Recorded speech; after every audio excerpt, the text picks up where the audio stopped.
Hi friends. So మరి మనం నిన్నటి వీడియోలో శ్రీకృష్ణ పరమాత్ముడి యొక్క కృష్ణాష్టమి సందర్భంగా కృష్ణుడి యొక్క జన్మ రహస్యం గురించి అయితే తెలుసుకున్నాం కదా. మరి ఈ వీడియోలో మీ అందరి కోసం మరొక కృష్ణ లీలతో వచ్చేసానండి. అదేంటి అనుకుంటున్నారా? సో మరి శ్రీకృష్ణ పరమాత్మ లీలలు ఎంత విన్నా కూడా తక్కువే. మరి అటువంటి లీలల్లో ఒకటే కుచేలుడి యొక్క కథ అనమాట. శ్రీకృష్ణ కుచేలుడి యొక్క కథలో గొప్ప అద్భుతం అయితే ఉంది, గొప్ప స్నేహబంధం ఉంది. అలాగే భగవంతుడు ధన మదంతో చిక్కిన వారికి కాకుండా మరి ఎంత పేద కటిక దరిద్రంలో ఉన్నా భగవంతుని మనస్ఫూర్తిగా కనుక కోరుకుంటే వాళ్ళకి భగవంతుడు ప్రత్యక్షం అవుతాడు అనడం వెనకాల ఈ యొక్క కథ అనేది ఎంతో అద్భుతంగా అయితే ఉండబోతుంది అనమాట. సో ఎవరైనా కనుక ఫస్ట్ టైం మన ఛానల్ చూస్తున్నట్లయితే కనుక సబ్స్క్రైబ్ చేసుకోండి ఫ్రెండ్స్. మా ఛానల్ చూస్తున్నారు కానీ సబ్స్క్రైబ్ చేసుకోవట్లేదు. అలాగే ఈ వీడియోని లైక్ చేయండి. మీరు లైక్ చేయడం వల్ల నేను మరిన్ని వీడియోస్ చేయగలుగుతాను. ఈ వీడియోని స్కిప్ చేయకుండా చివరి వరకు చూడడానికి ట్రై చేయండి. శ్రీకృష్ణ పరమాత్ముడు అంటేనే మనందరికీ ఎంతో అద్భుతమైనటువంటి ఒక గొప్ప మహా అవతారంగా మనందరం కూడా కొలుచుకుంటూ ఉంటాం. అలాగే మరి నేను శ్రీకృష్ణాష్టమి సందర్భంగా శ్రీకృష్ణుడి జన్మరహస్యం గురించి తెలుసుకున్నాం కదా. మరి అసలు కృష్ణుడు లీలలు అనేవి ఒకటా రెండా? ఆయన జగన్నాటక సూత్రధారుడై ఉండి ఎన్నో లీలలు చేశాడు. మరి ఆ లీలల్లో ఒకటే మరి ఈ యొక్క కుచేలుడు కథ అనమాట. అసలు కుచేలుడు ఎవరు అంటే కుచేలుడికి అసలు పేరు సుధామ అన్నమాట. సుధామ అనేటువంటి పరమ భక్తుడు, అలాగే మరి గొప్ప మిత్రుడు, బాల్యమిత్రుడు.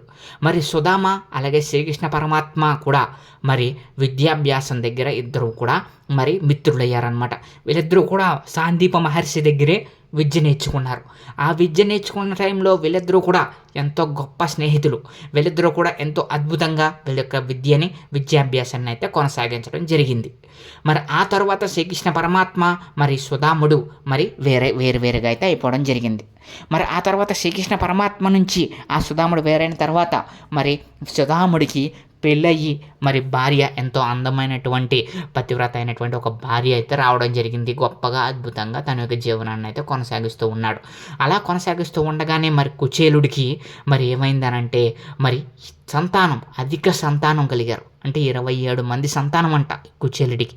మరి ఈ సంతానం పెరిగేసరికి అతనికి దరిద్రం అనేది వచ్చేసింది. పిల్లలకి ఆకలి కూడా తీర్చలేనటువంటి కటిక పేదరికంలోకి అయితే ఈ యొక్క కుచేలుడు అయితే వెళ్ళిపోయాడు. మరి అప్పుడు ఇంకేళ్ళకి తినడానికి తిండి లేక, పిల్లలకి పెట్టడానికి కూడా తిండి లేక నానా విధాలుగా మరి బాధలైతే అనుభవిస్తూ ఉన్నాడు కుచేలుడు.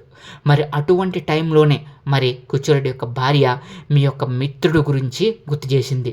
శ్రీకృష్ణ పరమాత్మ మీకు బాల్యమిత్రుడు కదా, మీ యొక్క పరిస్థితి శ్రీకృష్ణ పరమాత్మకు విన్నవించి ఎలాగైనా సరే మనల్ని పేదరికం నుంచి గట్టెక్కించమని ప్రార్థించండి అని చెప్పేసి అయితే అడగడం జరిగిందంట. మరి ఆ విధంగా మరి కుచేలుడికి మరి తన భార్య అడగడంతో ఎలాగైనా సరే శ్రీకృష్ణ పరమాత్మని కలవాలి, తన యొక్క బాధని విన్నవించుకోవాలని చెప్పేసి ఎంతో ఆతృతగా మరి తన బాధని చెప్పుకోవాలనేసి కుచేలుడు అయితే అనుకున్నాడు. కానీ కుచేలుడి దగ్గర శ్రీకృష్ణ పరమాత్ముడి దగ్గరికి వెళ్ళాలి అంటే, మిత్రుడి దగ్గరికి వెళ్ళాలంటే, ఎవరి దగ్గరికైనా వెళ్ళాలంటే ఉత్తి చేతులతో వెళ్ళారు కదా. సో మరి అటువంటప్పుడు కుచేలుడికి ఏం చేయాలో అర్థం కాలేదు.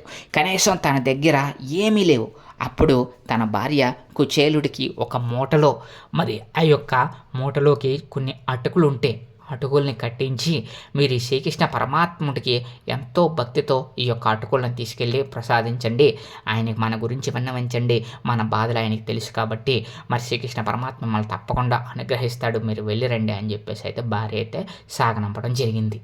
అలా శ్రీకృష్ణ పరమాత్మ ఒక మూటలో కట్టుకున్న అటుకుల్ని తీసుకుని కృష్ణ పరమాత్ముడు ఉన్నటువంటి ద్వారకా నగరానికి అయితే బయలుదేరి వెళ్ళాడు మన యొక్క కుచేలుడు.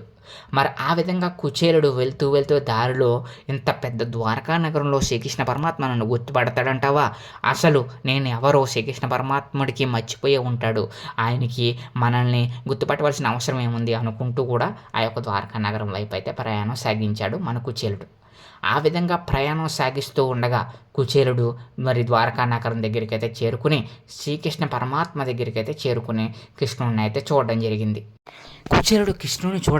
కృష్ణుడు కుచేలుని చూడగానే వెంటనే సోదర భావంతో అలాగే మిత్ర భావంతో వెంటనే కూడా పలకరించి శ్రీకృష్ణ పరమాత్మ తన యొక్క మరి ఆ ద్వారకా నగరంలో ఉన్నటువంటి తన యొక్క ఇంట్లోకి తీసుకెళ్ళి సింహాసనం మీద కూర్చోబెట్టి మరి ఆ విధంగా పాదపూజ చేసి ఆ విధంగా షోడశోపచార పూజ చేస్తారు కదా. సో వచ్చిన వాళ్ళకి ఆచమనీయం ఇస్తాం, అలాగే మరి మనం మంచినీళ్ళు ఇస్తాం, ఇవన్నీ కూడా సకల మర్యాదలతో మరి రాజకార్యాలతో శ్రీకృష్ణ పరమాత్మ తన యొక్క సింహాసనం మీద కూర్చోబెట్టుకుని కుచేలుడికి విసనకర్రతో విసిరి మరి ఈ విధంగా సపర్యాదులు కూడా చేసి తన యొక్క మిత్రుణ్ణి మర్చిపోయాడు అనుకున్న దానికి పటాపంచలు చేసి మరి కృష్ణ పరమాత్మ తనదైన శైలిలో మరి ఆహ్వానం పలికి గొప్పగా తన రాజ మర్యాదలు అయితే చేయడం జరిగింది.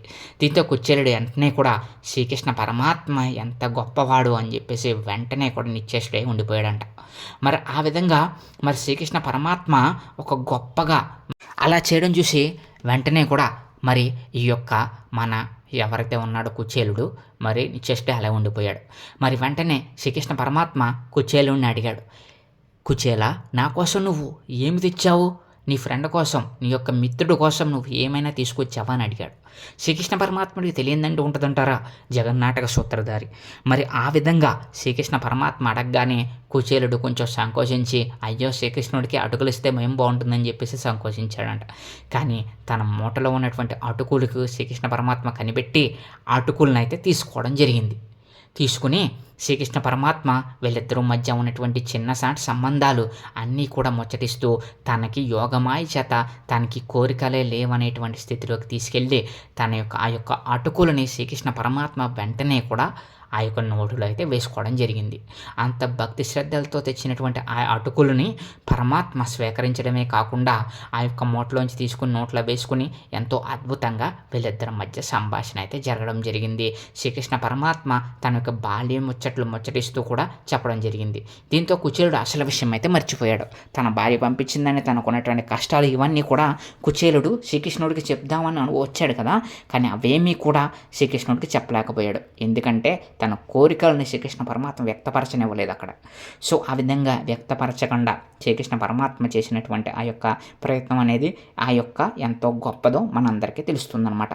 ఆ విధంగా శ్రీకృష్ణ పరమాత్మ ఎంతో అద్భుతంగా తనకు ఆతిథ్యాన్ని ఇచ్చి పంపించేశారు.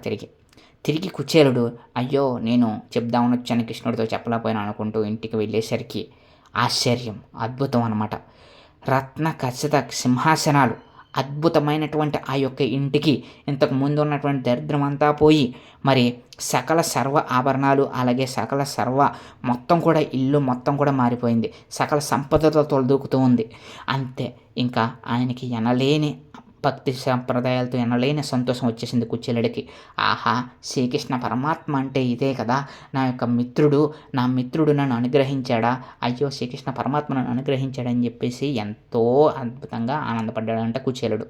శ్రీకృష్ణ పరమాత్మ ఆ యొక్క అటుకుల్ని ఒక్కసారి తీసుకుని నోట్లో వేసుకోగానే ఆ యొక్క సకల సంపదలు ప్రాప్తించేశాయి. దరిద్రం మొత్తం పోయింది. ఆ సకల సంపద, అష్టైశ్వర్యాలు, ఆయుధారోగ్యాలు అన్నీ కూడా కుచేలుడికి ప్రసాదించేశాడు శ్రీకృష్ణ పరమాత్మ. మరి దీంతో శ్రీకృష్ణ పరమాత్మ ఎంత గొప్పవాడో, శ్రీకృష్ణుడి లీల ఎంత గొప్పదో మనందరికీ తెలుస్తుంది కదా. సో మరి ధనం డబ్బు కాదు ఆయనకు కావాల్సింది, ప్రేమ, వాత్సల్యం, అలాగే భగవంతుడి మీద నిష్కలమైనటువంటి భక్తి.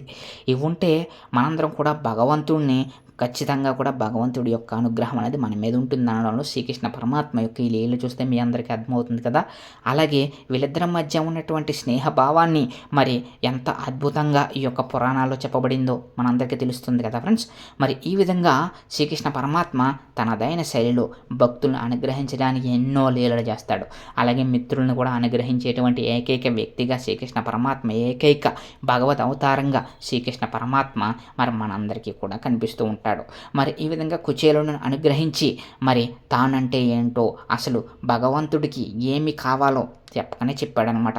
ఈ విధంగా కుచేలుడు మరి ఉద్ధరించబడ్డాడు. శ్రీకృష్ణ పరమాత్ముడి దయ వల్ల మరి యుగాంతంలో తాను ఎటువంటి సమస్యలు లేకుండా, ఎటువంటి ధనబాధలు లేకుండా అద్భుతంగా కుచేలుడి జీవితం అయితే సాగడం జరిగిందనమాట.